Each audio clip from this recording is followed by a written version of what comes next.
नमस्कार, बहुत स्वागत है आपका टीवी 27 न्यूज पर। मैं हूं आपके साथ योगेश पांडे। चिलचिलाती धूप और पसीना और उमस से राहत देने के लिए सर्दी का मौसम आ चुका है। यह साल का वो समय है जब लोग सर्द हवाओं और धुंध में कई कप अदरक की चाय और कॉफी पी जाते हैं।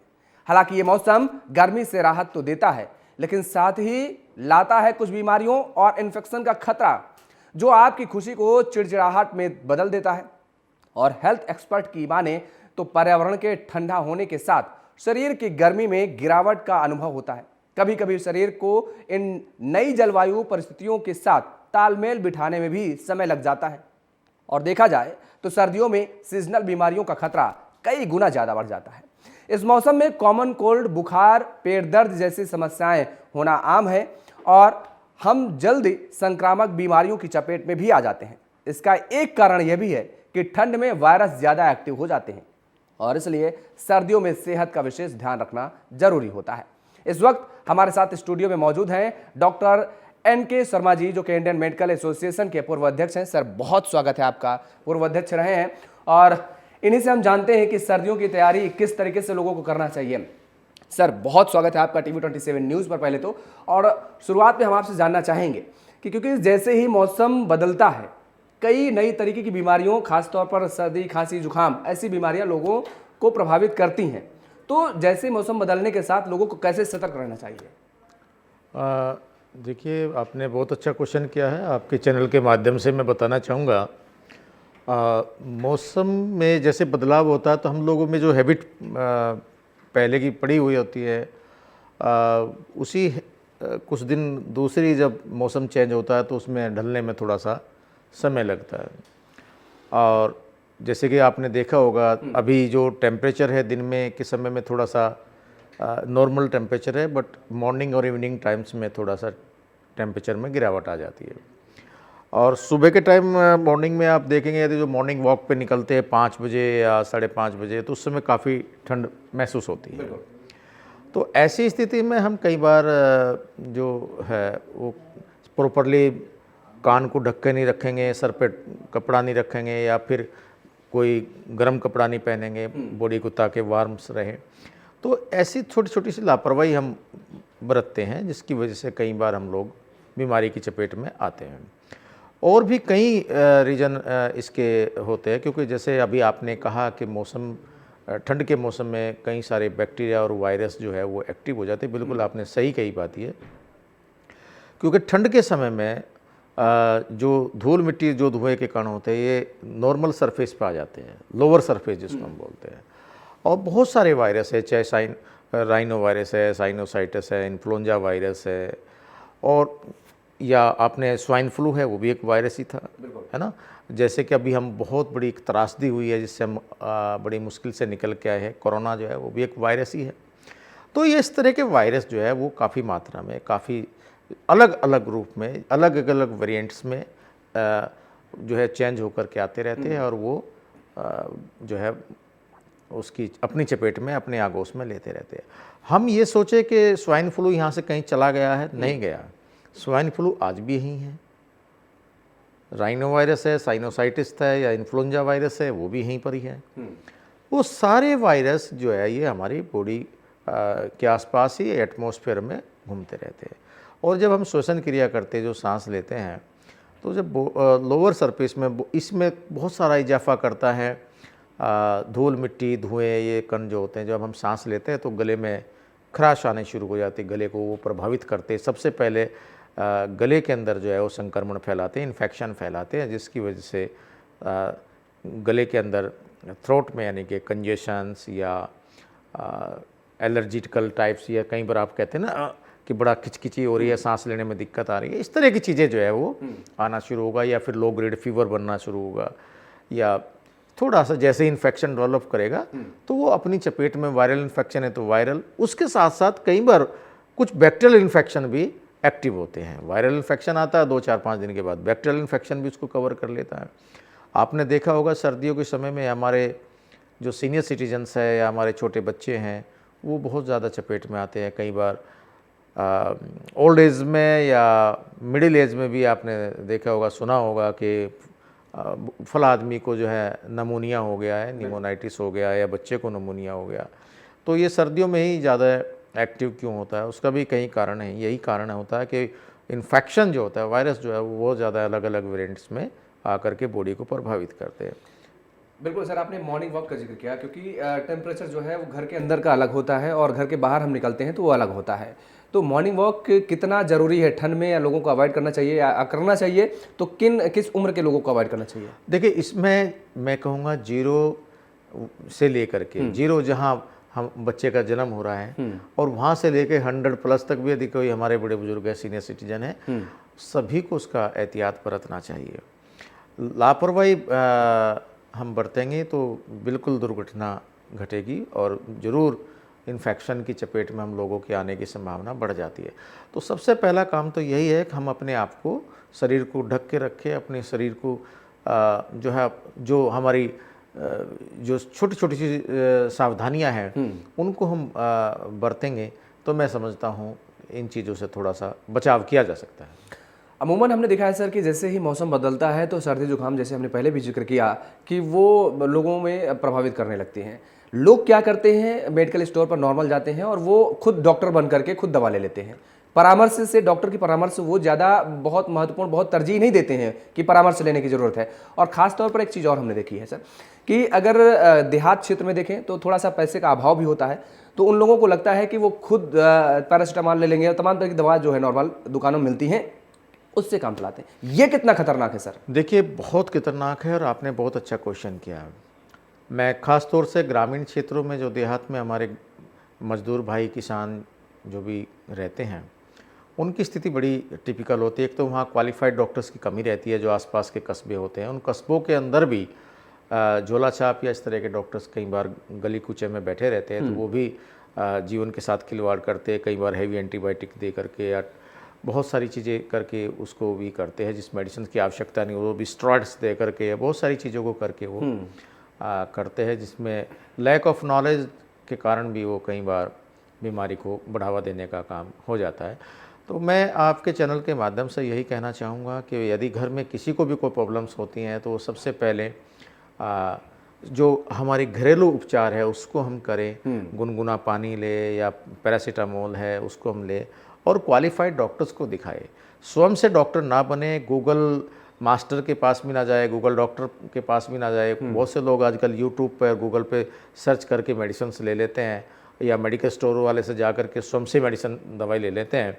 ये भी एक बड़ा घातक है और इसको नहीं करना चाहिए, क्योंकि मेडिकल स्टोर वाला को डॉक्टर नहीं होता। वो बहुत से मेडिकल स्टोर्स पे तो फार्मास्यूटिकल्स वाले का डिप्लोमा तक नहीं है, डिप्लोमा किसी और के नाम पे है और वो मेडिसिन बेच रहे हैं, या उन्होंने किसी एम्प्लॉय को रख लिया, को 10th पास 12th पास BA पास सर्वेंट रखा, वो मेडिसिन निकाल के दे रहा है। तो उनको यही नहीं पता होता कि मेडिसिन का क्या कॉम्बिनेशन है, क्या मेडिसिन देनी है, क्या नहीं देनी है। वो खुद से जाएंगे और बुखार की दवा दे दीजिए, खांसी की दवा दे दीजिए, वो दे करके आ जाते हैं और बीमारी को बढ़ावा कर लेते हैं। तो प्राथमिक स्टेज पर ही अपने आसपास के कुशल चिकित्सक को दिखाए, क्वालिफाइड डॉक्टर्स को दिखाए, या गवर्नमेंट हॉस्पिटल्स में जाकर दिखाए, या कहीं भी जाए उसको जा करके दिखाना चाहिए। झोला छाप और स्वयं से मेडिसिन नहीं लेना चाहिए, इन लोगों से बचना चाहिए।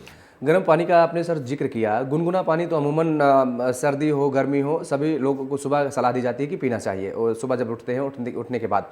लेकिन सर्दियों में लोग क्या करते हैं, कई दफ़ा मैंने देखा है कि लोग दिन भर गर्म पानी, गुनगुना पानी पीते रहते हैं। क्या इसके कोई साइड इफ़ेक्ट भी हैं? देखिए, अति किसी भी चीज़ की हो, मैंने अभी कहा मेडिसिन की टॉक्सिसिटी होती है। यदि मेडिसिन की डोज से ज़्यादा मेडिसिन लेंगे तो वो भी एक घातक है। अब गर्म पानी को भी यदि आप बहुत ज़्यादा मात्रा में ले रहे हैं तो गले के अंदर, थ्रोट के अंदर आपके ड्राई हो जाएगा और बार बार आप जो है वॉशरूम जाते रहेंगे और आपकी प्यास भी नहीं बुझेगी और बार बार आप पानी पीते रहेंगे और उससे और दिक्कत पैदा होगी। वो बार बार जैसे गला आपका ड्राई हुआ तो आपको लगेगा मेरे गले में कोई प्रॉब्लम्स आ रही है। तो आप नॉर्मल, ज़्यादा ना गर्म हो ना ज़्यादा ठंडा हो, थोड़ा सा पेट इस की कोई हिसाब से प्रॉब्लम है करें। सर? दूसरा यह है कि मैं आपको एक चीज़ और कहना चाहूँगा, गर्म पानी की भाप ले। कई बार हम लोग क्या करते हैं कि गरारे करने शुरू कर देते हैं अननेसेसरी। वो कई बार वक्कल को खांसी हो रखी बहुत काफ़ी ज़्यादा है और उसने गरारे शुरू कर दिए, नमक के पानी के गरारे शुरू कर दिए। तो पता लगी कि वक्कल कोड के ऊपर और स्वेलिंग आ गई और पेन बन गया। तो ऐसी चीज़ों पे जो कहाँ हमें गरारे करने हैं, कहाँ हमें भाप लेनी है, ये डॉक्टर की सलाह लेकर के थोड़ा सा करें तो वो ज़्यादा बेटर होगा। पेट की समस्याओं का मैं जिक्र कर रहा था सर, क्या गर्म पानी पीने से पेट में गैस वगैरह की भी कुछ समस्याएं हो सकती हैं? देखिए, ये कई बार अलग अलग पेशेंट्स अपनी अपनी अलग अलग सिचुएशंस बताते हैं। कई बार ओवर ईटिंग करने की जिनकी हैबिट है, उनकी फास्ट फूड जंक फूड लेने की जिनकी हैबिट्स है, उनको गैस्ट्राइटिस जिनको पहले से ही दिक्कत है, या जिनको लीवर से संबंधित ज़्यादा कोई दिक्कत है, या कॉन्स्टिपेशन जिनको रहता है, तो ऐसे पेशेंट्स होंगे तो उनको नेचुरली है, उनको गैस्ट्रिक वाली प्रॉब्लम बनेगी। और वहाँ हम जिनको हाइपरसिटी ऑलरेडी है और उनको गर्म पानी देंगे तो वो दिक्कत और पैदा करेगा। तो बेस्ट ये है कि ऐसे में ज़्यादा ना गर्म होना चाहिए, ना ज़्यादा ठंडा, नॉर्मल जो टेम्परेचर पे जो पानी है वो अपना उसी को लेना चाहिए। और मैं समझता हूँ कि बहुत से लोग आज के समय में, क्योंकि सर्दी के टाइम में बोलते हैं कि खाया पिया लगता है शरीर के अंदर, है ना, तो ओवर ईटिंग कर लेते हैं। दिन भर काम कुछ करना नहीं ज़्यादा है, और मॉर्निंग का और दोपहर में और अपना इवनिंग में, रात को जो है डिनर जो है बड़ा हैवी करके लेट जाते हैं। सुबह मॉर्निंग में फिर लेट से उठेंगे, एक्सरसाइज योगा कुछ करना नहीं है, तो ऐसी स्थिति में और दिक्कत आती है।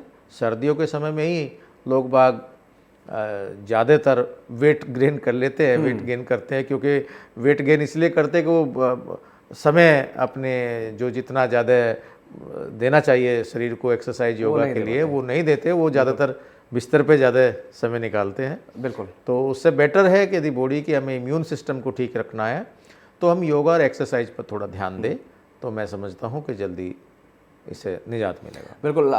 गर्मियों में तो खैर ठीक है, कोई बात नहीं होती है, लेकिन ठंडी में हम देखते हैं जैसे ही सर्दी का मौसम शुरू होता है, लोग सर्दी से बचने के लिए अलाव का इस्तेमाल करते हैं। लेकिन अब क्या है, अलाव लोग हर आदमी घर में या शहरों में खासतौर पर हम देखते हैं कि नहीं जला सकते हैं, क्योंकि उससे धुआं होता है और तमाम तरीके की दिक्कतें होती हैं। हम देखते हैं कि रूम हीटर लेकर के आते हैं, लेकिन समय समय पर खबरें ऐसी भी आती रहती हैं कि रूम हीटर छोड़ दिया, रात भर चलता रहा, किसी की मौत हो गई। तो इसमें कैसी सावधानी बरतनी चाहिए और कितना खतरनाक है रूम हीटर? देखिए, बहुत खतरनाक है। और कई बार क्या होता है कि रूम को बिल्कुल बंद करके और हम लोग उसको रूम हीटर को चला लिया हमने। कई बार हम लोग आजकल रूम हीटर्स भी कई तरह के आ रहे हैं, गैस वाले भी आ रहे हैं, बिजली वाले भी है, तो कार्बन मोनोऑक्साइड की मात्रा बहुत इकट्ठी हो जाती है, और जिसकी वजह से सांस लेने में तकलीफ आएगी, हाइपोक्सिया में जाएगा पेशेंट जो है, और धीरे धीरे मूर्छा उसको आएगी, उसको पता ही नहीं लगता जब गहरी नींद में सो रहा होता है।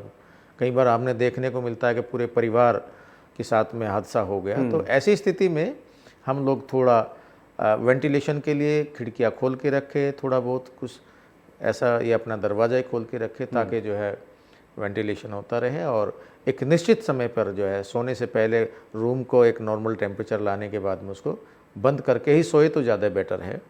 ऐसी, क्योंकि इलेक्ट्रॉनिक्स या इलेक्ट्रिकल जो भी हमारे आइटम्स हैं उनको वैसे भी बंद करके सोना चाहिए कि रात को आपने चला छोड़ रखा है, या कोई फॉल्ट हो जाए, या कहीं कोई शॉर्ट हो जाए, बिल्कुल कोई हादसा ना हो जाए, तो हम सब चीज़ों पर हम थोड़ा सा हमें ध्यान रखने की आवश्यकता है।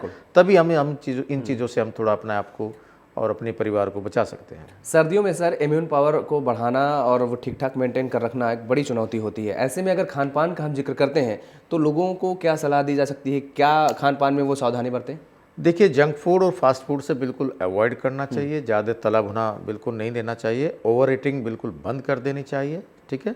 योगा एक्सरसाइज पर पूरा ध्यान रखें, और ख़ास तौर से सुबह और शाम के टाइम पर गर्म कपड़े थोड़ा इस्तेमाल करें, और सर को ढक के रखें, या अभी आप देखेंगे दिसंबर के और लास्ट वीक में फॉग का काफ़ी आ जाएगी, तो अपने शरीर को ढक के रखें, चाहे हमारे दस्ताने हो या कान हो या फेस हो, या उसको थोड़ा सा हम रखेंगे बचाव करके, तो मैं समझता हूँ कि कई आने वाली बीमारियों से हम बच सकते हैं।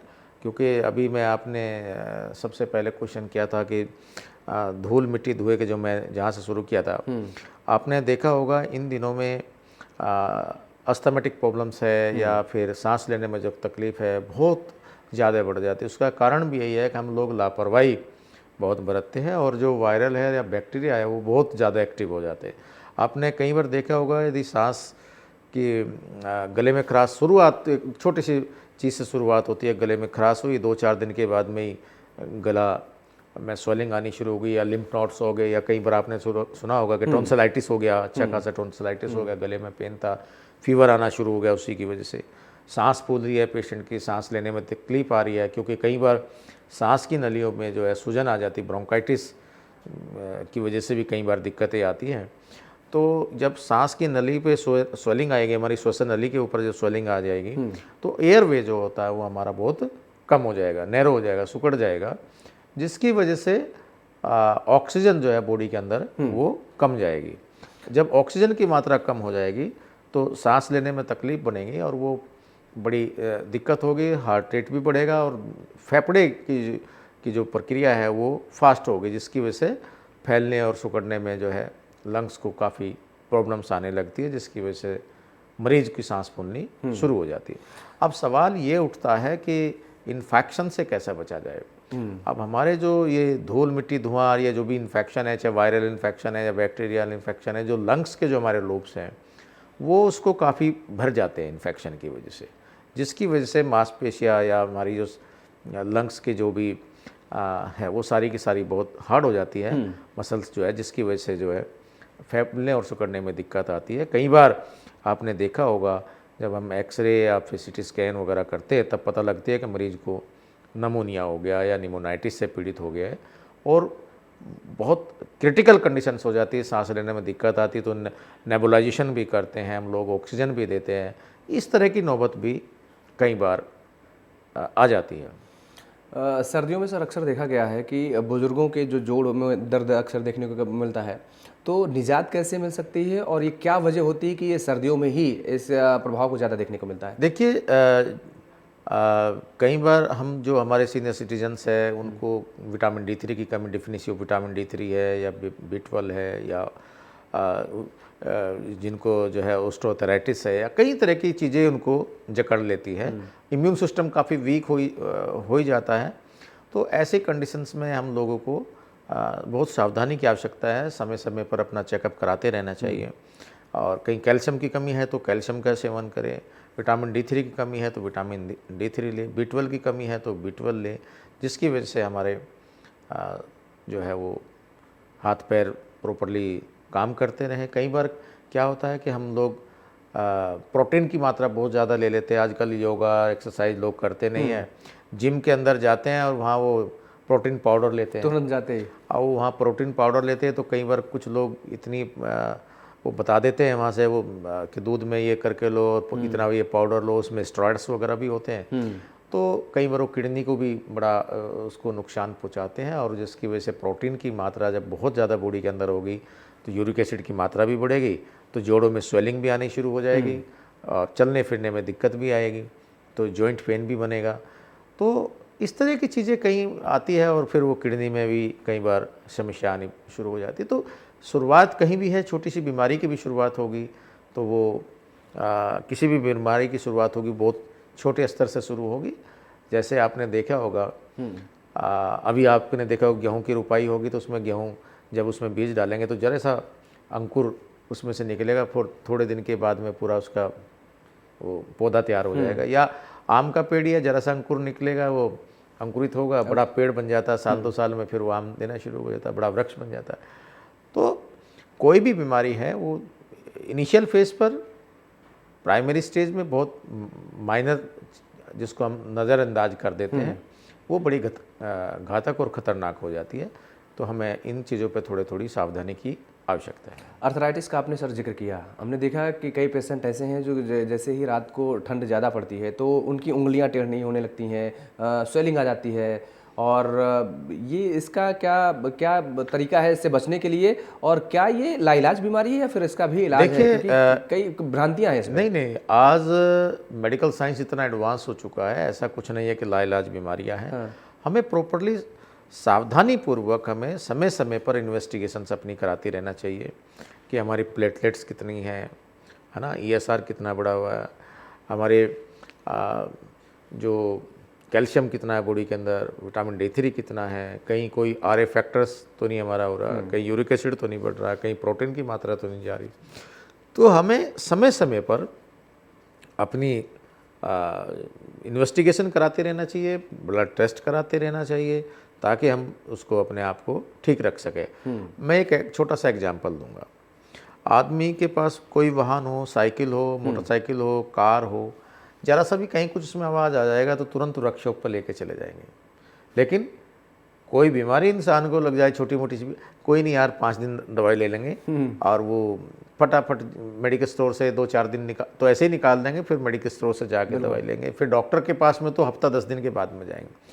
लेकिन यदि गाड़ी में कहीं कोई प्रॉब्लम आ गई तो नहीं भैया, मेरी तो BMW की कार है, तो मैं तो गाड़ी है, मैं तो फटाफट उसको वर्कशॉप पर लेके जाकर, ये आवाज़ नहीं आनी चाहिए शीशे के अंदर से इसमें, है ना, ठीक बात है, खिड़की में आवाज़ आ रही है, इसमें डोर में नॉइज़ है। तो ये हम जो सुख सुविधा की जो चीज़ है उस पर हम ज़्यादा ध्यान देते हैं, अपने स्वास्थ्य पर ध्यान हम बहुत कम देते हैं। लोगों को ये लगता है अक्सर कि जांच कराएंगे तो पता नहीं कौन सी बीमारी निकला है, और उसके बाद तनाव बढ़ जाता है लोगों के अंदर, ये थोड़ा सा मैंने देखा है सर। नहीं, ऐसा तो नहीं है, जांच कराएंगे तो हो सकता है वो जांच में बिल्कुल ठीक निकले तो वो तनाव भी नहीं होगा, और यदि कहीं छोटी मोटी कोई प्रॉब्लम्स आ रही तो उसका वहीं का वहीं उसका समाधान हो जाएगा, उसका ट्रीटमेंट हो जाएगा। वो एक बीमारी का बड़ा विकराल रूप धारण नहीं करेगी वो बीमारी। तो ऐसा समय पे करा लेना चाहिए, तो मैं समझता हूँ तो कोई बुराई नहीं है। आर्थिक स्थिति सपोज करो किसी की प्राइवेट सेक्टर्स में जाने की नहीं है तो गवर्नमेंट ने बड़ी बड़ी सुविधाएं बिल्कुल बनाई हुई है। आजकल तो बड़े सरकार स्वास्थ्य विभाग में बड़ा आजकल बड़ा वो किया हुआ है, चाहे आयुष्मान के थ्रू हो, चाहे वो बहुत सारे सीनियर सिटीजन्स के लिए बहुत सारी सुविधाएं आ गई है, और आम लोगों के लिए भी सुविधाएं। तो अपनी इन्वेस्टिगेशन अपनी करानी चाहिए और प्रॉपरली अपना जो है डॉक्टर से ट्रीटमेंट लेना चाहिए, लापरवाही नहीं बरतनी चाहिए। बिल्कुल लापरवाही नहीं बरतनी चाहिए। इसके पहले सर आपने जिक्र किया पोल्यूशन का भी, हालांकि उस पर हम लोग पहले भी बात कर चुके हैं बड़ी डीपली, लेकिन एक छोटा सा सवाल और सर कि सर्दियों में अब हम केवल शहरों में नहीं, देहात क्षेत्र में भी देखते हैं पोल्यूशन का असर देखने को मिलता है सर्दियों में। लोगों को कैसे बचना चाहिए इससे?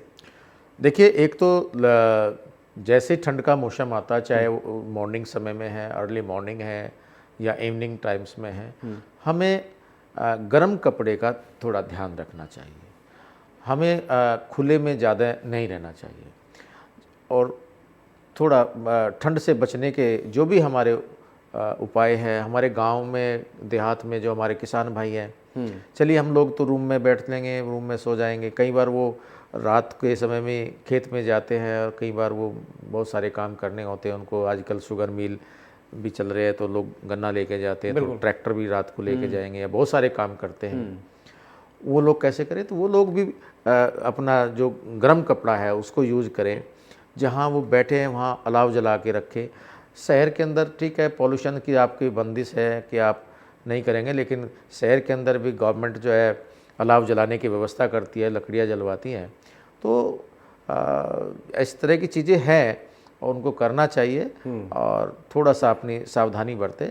और समय रहते ही, जैसे कि आप बहुत ज़्यादा पीक पे जब सर्दी आ जाती तभी हम लोग कई बार वो बनाते हैं,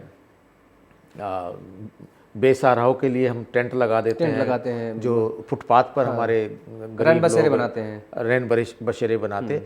जो काम हम एक्यूट कंडीशन होने के बाद में कुछ जो घटनाएं घट जाती है, उसके घटने के बाद में कुछ चीज़ें, कुछ हमारे गरीब लोगों की कुछ जो डेथ हो गई या कहीं कुछ हो गया, कुछ इस तरह की चीज़ें आई, कोई फुटपाथ पे सर्दी के कारण अकड़ के या कहीं कुछ तरीके से एक्सपायर हो गया, जब गवर्नमेंट तब वो करती है तो मैं समझता हूँ वो समय रहते हुए ही, सर्दी में पहले ही यदि हम उसको शुरू कर देते हैं तो कुछ घटनाओं को हम घटने से रोक सकते हैं। कुछ लोग जो गरीब लोग हैं उनका हम कुछ कर सकते हैं, और सरकार के पास अपनी जेब से तो कुछ लगाना नहीं होता। सरकार के पास जो भी फंडिंग है वो आपके हमारे सबके टैक्स का पैसा होता है, तो जनता के टैक्स का पैसा जनता की सुख सुविधा पे गवर्नमेंट को लगाना चाहिए।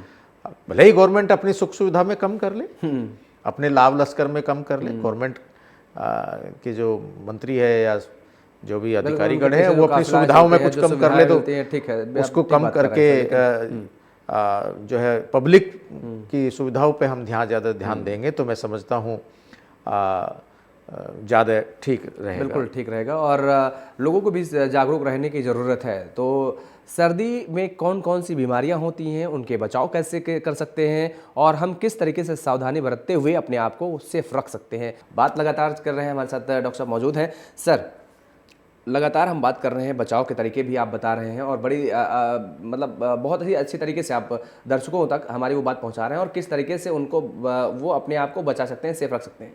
लेकिन इतनी सर्दी पड़ने लगी है, हमने पहले भी देखा है और इस बार फिर से किसानों का आंदोलन शुरू हो गया। एक बार फिर से किसानों के आंदोलन को लेकर के अगर हम किसानों को जागरूक करने की बात करें कि वो आंदोलित हैं लेकिन अपने आप को कैसे बचाएं, सेफ रहें, और इस दौरान कौन कौन सी बीमारियां और हो सकती हैं, क्योंकि एक साथ जमावड़ा वहां पर होता है, उससे भी हमें बचना चाहिए।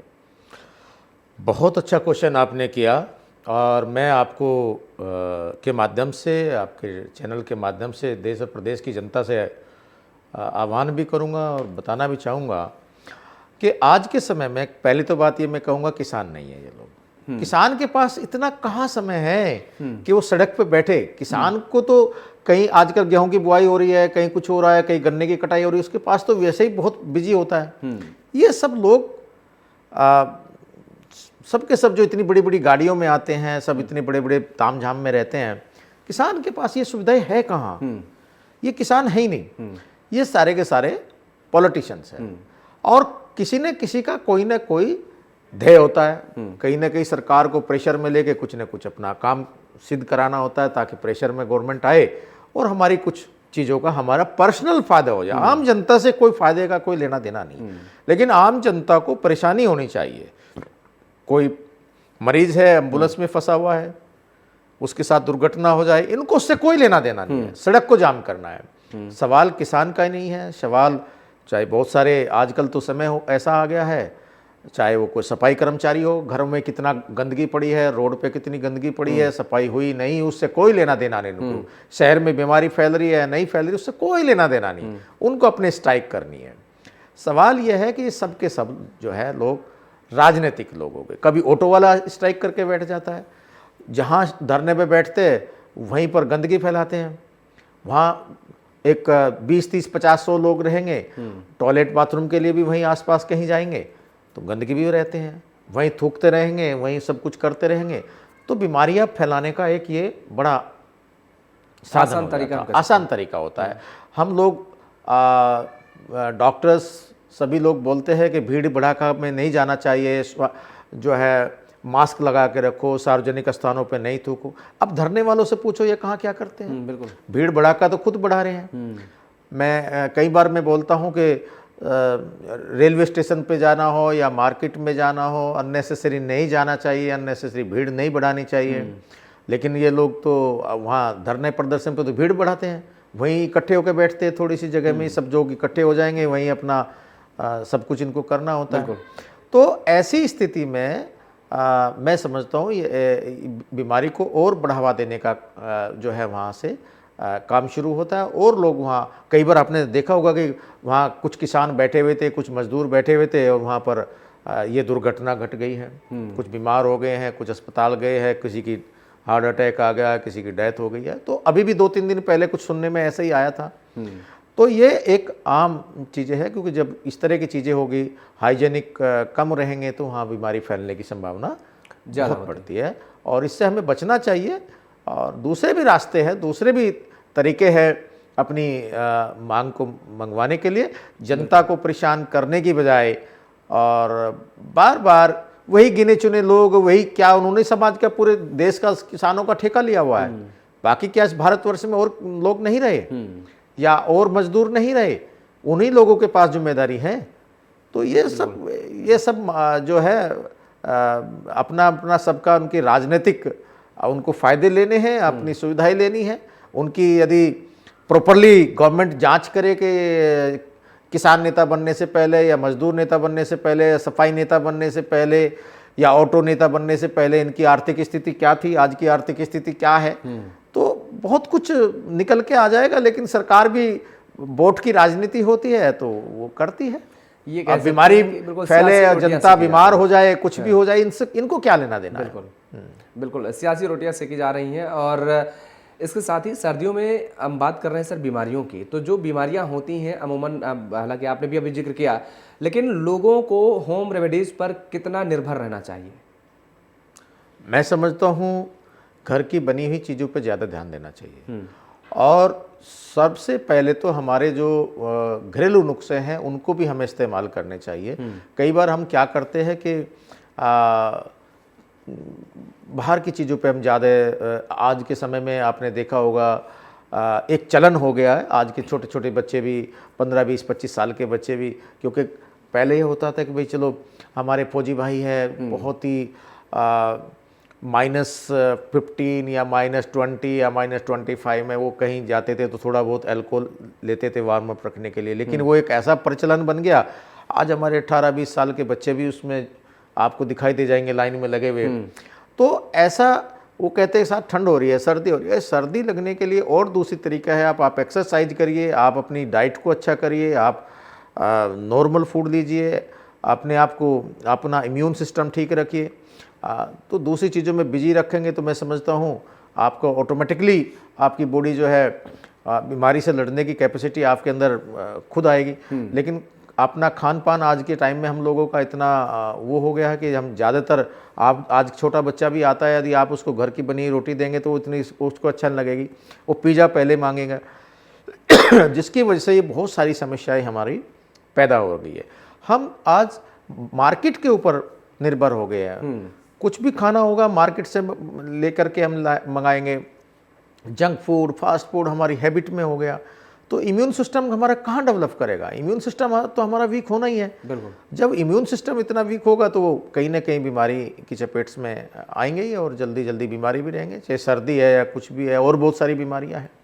ब्लड प्रेशर से पीड़ित लोग, अगर शुगर से पीड़ित लोगों का अगर हम जिक्र करते हैं, उनको कितना इफेक्ट, कितना प्रभावित करती है सर्दी सर? देखिए, यदि हम शुगर है, यदि कोई पेशेंट हमारा डायबिटिक है या हाइपरटेंशन जिसको कहीं है, तो खान पान पर तो विशेष ध्यान रखना ही पड़ेगा। चाहे हमारी अब शुगर के पेशेंट है, प्रॉपरली अपनी मेडिकेशन जो है, अपनी मेडिसिन जो है वो प्रॉपरली ले, और मीठे से परहेज करें। मीठी कोई चीज़ें से, जितने भी हमारे स्वीट्स है या कोई भी ऐसी चीज़ें जहाँ से जिससे भी शुगर बढ़ता हो या जहाँ से भी शुगर मिलता हो बॉडी को, उन चीज़ों को हमें अवॉइड करना चाहिए। कई बार हम लोगों का एक ये भ्रामक चीज़ रहती है कि सर्दियों में खाया पिया शरीर को लगता है, तो उस चक्कर में भी हम लोग कई बार जो है वो उल्टी सीधी चीज़ों का ज़्यादा सेवन करते हैं, और कई बार हम चटपटा खाने के ज़्यादा आदी हो जाते हैं, बाहर का ज़्यादा हम लेते हैं, जिसकी वजह से ब्लड प्रेशर भी हमारा जितना उससे थोड़ा इफ़ेक्ट होता है। नमक की मात्रा जितनी हम कम कर देंगे, ब्लड प्रेशर को हम उतना कंट्रोल कर सकते हैं। छोटी छोटी सावधानियां हैं। स्ट्रेस आज के टाइम में इतना हो गया, आदमी सुबह उठता है तो स्ट्रेस में, रात को सोता है तो स्ट्रेस में, स्ट्रेस के लेवल की वजह से भी कई बार ब्लड प्रेशर और शुगर ये बड़े अनकंट्रोल आज के समय में है। आज हर 5वां इंसान जो है आपको शुगर से पीड़ित आपको मिलेगा। तो हम लोगों को बहुत अपने आप को मैं कई बार अपने मरीजों को बोलता हूं कि दुनिया का कोई डॉक्टर आपकी शुगर को कंट्रोल नहीं कर सकता जब तक आप अपनी डाइट को स्वयं से कंट्रोल नहीं कर सकते। हम केवल मरीज की मेडिसिन चेंज कर सकते हैं, डोज कमती बत्ती कर सकते हैं, लेकिन शुगर को हम प्रॉपरली उसको हम ख़त्म कर दे, ये असंभव है। पेशेंट्स को अपनी डाइट के अनुसार ही, अपने खान पान और अपनी दिनचर्या के अनुसार ही शुगर को कंट्रोल करना हो सकता है। यदि वो पेशेंट चाहे तो उसको एक टैबलेट भी शुगर की खाने की आवश्यकता नहीं पड़ेगी। यदि वो अपनी डाइट को और अपने दिनचर्या को प्रॉपरली सही से कर लेते हैं तो कोई मेडिसिन खाने की आवश्यकता नहीं पड़ेगी। और यदि नहीं कंट्रोल किया है तो कोई सी भी मेडिसिन हो, मेडिसिन हम उनको चेंज करते रहेंगे, उनकी डोज को कमती बत्ती करते रहेंगे, बट कंट्रोल नहीं होगी। इस मौसम में चाय कॉफ़ी का अगर हम जिक्र करते हैं तो कितना उपयुक्त है और कितना नुकसानदेह है? देखिए, किसी भी चीज़ का एक्सेस होना, चाय का है उसमें भी या कॉफ़ी है, एक्सेस तो नुकसान ही करेगी। कॉफ़ी है तो ब्लड प्रेशर भी बढ़ाएगी। यदि बहुत ज़्यादा आपने सुबह से लेकर शाम तक, आप ये देखिए, छोटा सा एग्जाम्पल मैं आपको दे रहा हूँ आपके सामने। आप सुबह से शाम तक यदि 10 कप चाय पीते हो 10 टाइम्स, तो 1 कप में यदि 1 चम्मच चीनी भी जाती है तो आप 10 चम्मच चीनी को इकट्ठी करके देखिए किसी बाउल के अंदर, फिर देखना कितना साइज हो जाता है शुगर हो जाएगी। और वो कितनी शुगर हो जाती है, उसको कितनी शुगर को आप कंज्यूम्स कर रहे हैं। ठीक। तो आप इन छोटी छोटी सावधानियां आप बरतेंगे तो आप कई सारी बीमारियों से आपका जो है स्वयं से ही जो है छुटकारा 12 घंटे में अमूमन अगर बात करें सर, तो कितने कप चाय या कॉफी ले सर, जितना भी इनटेक आप शुगर का कम कर देंगे उतना ज़्यादा बेस्ट है। चाय की बजाय जितनी आप और दूसरी साधारण चीज़ें हैं, आप जो है नॉर्मल पानी लो, नींबू पानी, शिकंजी बना करके हल्का फुल्का इस तरह की चीज़ें लेंगे, दूसरी चीज़ों पर आप ज़्यादा जो हमारी चीज़ें हैं उन पर ध्यान देंगे। सर यहाँ पर एक चीज़ तो और मैं मुझे समझता हूँ क्लिक ज़्यादा कराइए बेनिफिट होगा। कि शुगर फ्री अब गोलियां आने लगी हैं, वो उसका क्या प्रभाव देखिए, पड़ता है? उनकी ये जरा आप आवश्यकता बताइए। कब पड़ती है? हाँ। उनकी आवश्यकता क्यों पड़ी? क्योंकि आपको शुगर बढ़ी हुई है, आप बिना उसके जो आपका टेस्ट है उसके नहीं ले पा रहे हैं, उसको टेस्ट नहीं मिल पा रहा, इसलिए तो आप शुगर फ्री मेडिसिन उसमें डाल रहे हैं। आप आवश्यकता ही नहीं, यदि आप उसको प्रॉपरली अपने आप को कंट्रोल कर ले तो आपको शुगर फ्री मेडिसिन या जो भी डालने की आवश्यकता ही नहीं पड़ेगी। बिल्कुल। सर्दियों में सर क्या अगर हम बात करें कि जिस तरीके से स्पेशल किट के, इमरजेंसी किट के अगर हम जिक्र करें, तो इमरजेंसी किट भी कितनी आवश्यक है और किस तरीके से लोगों को इसको कैरी करना चाहिए? बिल्कुल रखनी चाहिए घर के अंदर। थोड़ी कुछ एंटी एलर्जिक मेडिसिन होनी चाहिए, गैस्ट्रिक वाली मेडिसिन कुछ रहनी चाहिए अपने घर में, है ना। क्योंकि सर्दी की वजह से कई बार वॉमिटिंग और ठंड की वजह से कई बार वॉमिटिंग या हाइपर एसिडिटी बहुत ज़्यादा बनने के रहता है, क्योंकि हम सर्दियों में ओवर ईटिंग बहुत कर लेते हैं कई बार, तो रहनी चाहिए। और सिंपल मेडिसिन जो अपने घर में है, पैरासीटामोल, वो तो बिल्कुल रखनी चाहिए। बच्चे हैं तो उसका सिरप रखें, और बड़े लोग हैं तो अपनी टैबलेट फॉर्म्स में बिल्कुल रखना चाहिए। कि छोटी मोटी मेडिसिन जो है वो डॉक्टर की सलाह से उनकी वो बना करके एक अपनी अलग अलग उस पर नाम लिख के, एक मेडिसिन इसमें, क्योंकि गलत मेडिसिन ना ले तो ये बिल्कुल रखना चाहिए। रात के 2 बजे है, 3 बजे है, किसी को घर में फीवर हो रहा है तो कुछ हो रहा है तो कम से कम सिंपल पैरासीटामोल्स, या किसी को वॉमिटिंग आ रही है तो गैस्ट्रिक की कोई मेडिसिन, तो इस तरह की चीज़ें हमें रखनी चाहिए। इसमें कोई सर्दियों में अगर हम सर वैक्सीनेशन का जिक्र करें, तो क्या वैक्सीनेशन जैसी भी कोई चीज़ होनी चाहिए, उपयुक्त है या फिर?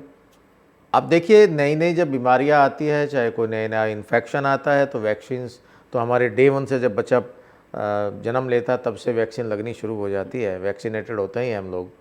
तो सर्दी हो या गर्मी हो या बरसात का समय हो, वैक्सीन तो लेनी चाहिए। जब भी वैक्सीनेटेड तो सभी को होना चाहिए। गवर्नमेंट इसके लिए बड़ा अभियान भी चलाती है, बड़ा प्रचार भी करती है, और सभी को अपने घर में अपने बच्चों को और सबको वैक्सीनेटेड तो होना चाहिए।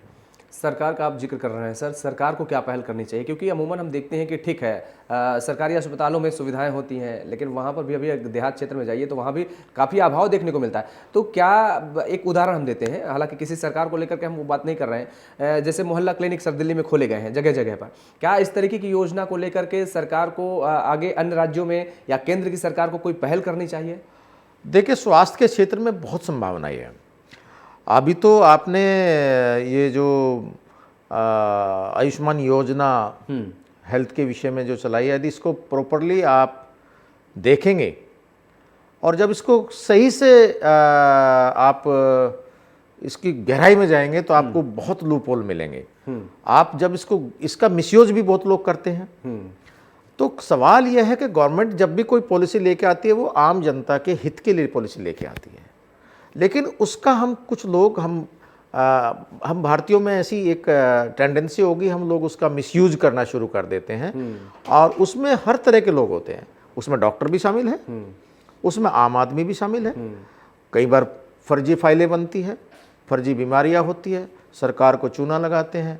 इस तरह के धोखाधड़ी सरकार के साथ में भी करते हैं लोग। तो कई बार अभी पीछे से देखा था, CGHS के कई अस्पतालों में इस तरह की फर्जी फाइलें बन रही थी, आयुष्मान में भी इस तरह की चीज़ें। यदि गवर्नमेंट इनमें थोड़ा सा सुविधा के साथ साथ थोड़ा सा जो है इन्वेस्टिगेशन भी इनके साथ साथ समय समय पर करते रहे, देखते रहे, इस अस्पताल के अंदर ही प्राइवेट सेक्टर्स के जो हॉस्पिटल्स है, इनको इसमें से इतनी फाइलें क्यों आ रही है, इतना इसमें पेशेंट क्यों इसमें से इतनी इंश्योरेंस की फाइलें क्यों आ रही है, क्या कारण है, हम उसकी बजाय जितना हम गवर्नमेंट हम जो है प्राइवेट सेक्टर्स को पेमेंट कर रहे हैं, यदि हम वो पेमेंट गवर्नमेंट से जो है प्राइवेट अस्पतालों को इंश्योरेंस में, चाहे आयुष्मान भारत है या दूसरी चीज़ें हैं, इस पर हम खर्च ना करके, मेरा अपना सुझाव, निजी सुझाव है, हम सरकारी अस्पतालों की दिशा और दशा ठीक कर ले।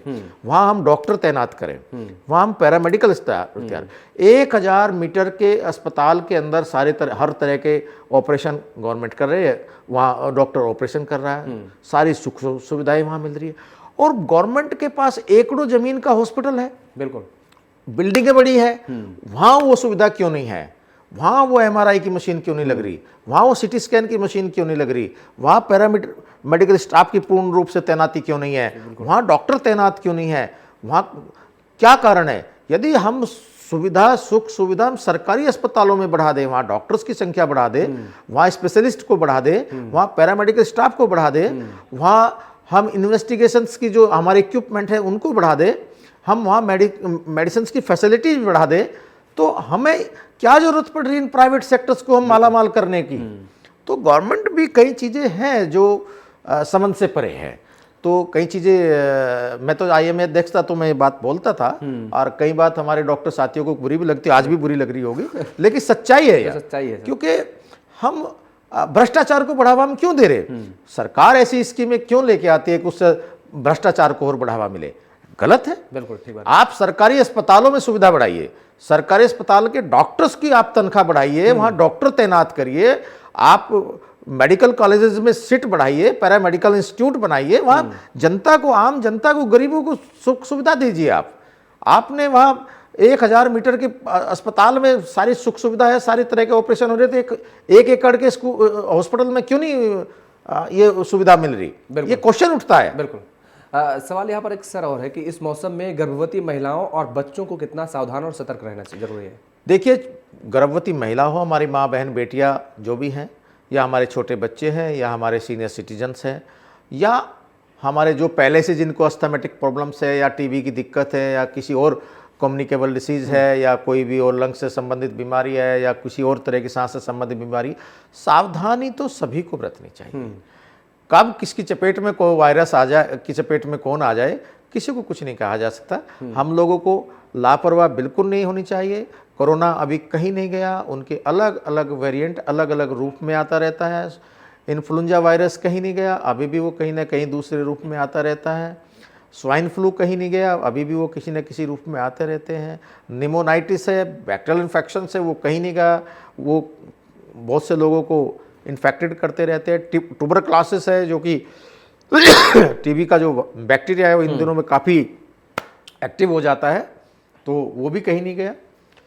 तो हमें थोड़ा सा ध्यान रखने की आवश्यकता होती है। सर, श्वास के मरीजों का अगर हम जिक्र करते हैं तो श्वास के मरीजों के साथ ही अस्थमा के लोग हैं, और उसके साथ ही आपको बताया कि मतलब, क्योंकि हम लोग क्या करते हैं कि हम आग का सहारा भी ले सकते हैं, और हम ले सकते हैं, रूम हीटर का भी जिक्र कर लेते हैं, तमाम तरीके की जो सुविधाएं हैं उनका हम लाभ ले लेते हैं। लेकिन जो श्वसन से पीड़ित हैं वो लोग इसका लाभ नहीं ले पाते, उनके लिए कितना नुकसानदेह है, वो कैसे बचे सर इससे?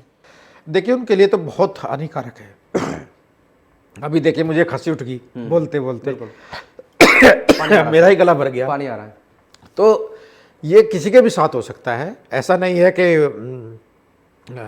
बीमारी किसी को नहीं चपेट कर सकती, या कोई इन्फेक्शन किसी को नहीं लग सकता, वो किसी को भी इन्फेक्शन लग सकता है, कोई भी आ सकता है।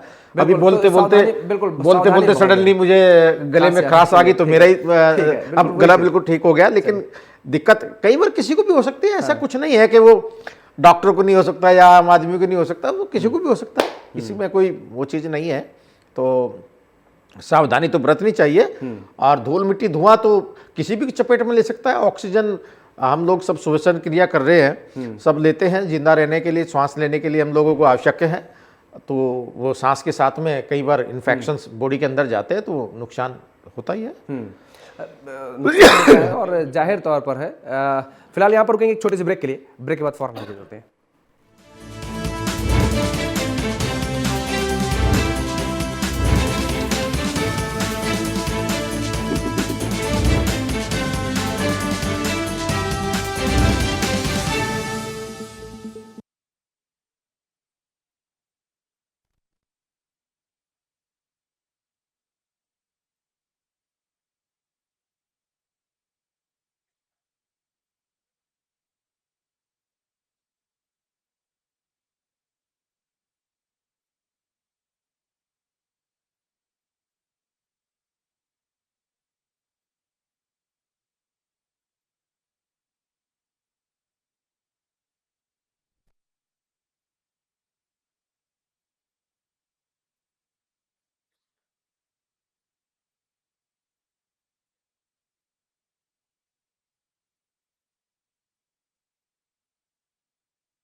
ब्रेक के बाद एक बार फिर आप सभी का स्वागत है। तो हम बात कर रहे हैं सर्दी में होने वाली बीमारियों की और उनसे कैसे बचा जा सकता है। सर, लगातार हमने बात की और आपने बहुत ही अच्छे उपाय बताए हमारे दर्शकों को। मुझे लगता है कि उनके बहुत कामगार ये सारे उपाय साबित होंगे। अब सर्दियों में कई तरीके की बीमारियां होती हैं, उन कैसे होती हैं उसको भी आपने बताया, कैसे बचाव हो सकता है उनको भी आपने बताया। लेकिन अब जो सबको सेफ रहना, सुरक्षित रहना, उसके लिए ठोस कदम कौन से उठाने चाहिए? क्योंकि जो छोटी छोटी लापरवाही को हम जिक्र करते हैं सर, छोटी छोटी लापरवाही वो भारी पड़ जाती हैं। आखिरी सवाल सर आपसे। देखिए, मैं आपके माध्यम से बताना चाहूँगा, एक आपने रोड पे देखा होगा, सावधानी हठी दुर्घटना घटी। तो हमें सर्दी के मौसम में और बदलते हुए ख़ास तौर से जो अभी एटमॉस्फेयर है, जो वातावरण है, उसमें हमें बहुत सावधानी की आवश्यकता है। घर से निकल रहे हैं, यदि धूल मिट्टी धुआं ज़्यादा है तो मास्क का हम प्रयोग करें और हल्का गुनगुने पानी का बिल्कुल प्रयोग करें। सुबह शाम जो है शरीर को ढक के रखें। और थोड़ा सा हम लोग फैशनेबल हो जाते हैं, कई बार ब्याह शादी में जाते हैं, लेट आवर्स में जाते हैं तो गर्म कपड़ा यूज करने में हम अवॉइड करते हैं। कई बार ये सोचते हैं कि फ़ोटोग्राफी अच्छी नहीं होगी, फ़ोटो अच्छे नहीं आएंगे, बहुत सारी चीज़ें आती हैं। मैं आज आपके चैनल के माध्यम से ये भी कहना चाहूँगा, हमें भारत एक बहुत खूबसूरत देश है। बिल्कुल। और ये देश इस तरीके से है जिस प्रकार से बाग की तरह से कहिए, जैसे बाग होता है हमारा, और बाग में बहुत सारे पेड़ पौधे फल फूल लगे हुए हैं। अभी आपने किसानों की बात करी थी, तो हमें तो ऐसे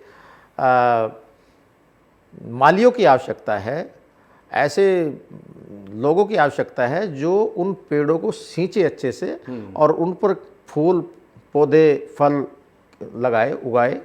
लेकिन ऐसे व्यापारियों की आवश्यकता बिल्कुल भी नहीं है जो हमारा बगीचा है, जो बाग है, उसके फूल फल तोड़ करके उस बगीचे की सुंदरता को खराब करे।